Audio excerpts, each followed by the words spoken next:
Good afternoon sa iyo, Idol Rose Lucina. Sa tanong mo kung ilang years ka bago ka pumayat ng ganyan. Matagal-tagal, Lods.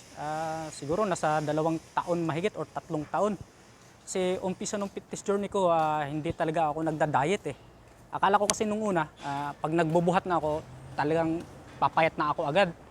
Isa pala yung suntok sa buwan, kailangan mo pala talagang sabayan ng magandang diet para makuha mo yung gusto mong katawan. Pero sa pangyayaring yun, parang napaganda. Kasi buhat lang ako ng buhat. Pagka sapat yung energy mo o maganda yung energy mo o marami kang mga kinakain o marami kang kinakain araw-araw, siyempre yung lakas mo sulit. Kaya doon na-enjoy ko yung pagbubuhat, nakapag-progressive overload ko, dagdag sa bigat.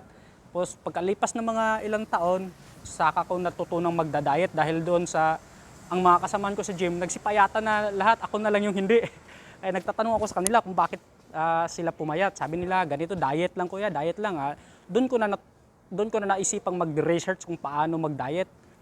Nung nakakuha na ako ng iba't ibang idea kung ano ang dapat gawin para sa pagda-diet o diet. Doon ko na dahan-dahan na ibaba yung body fats ko. Tapos simula 2023 hanggang ngayon, tuloy-tuloy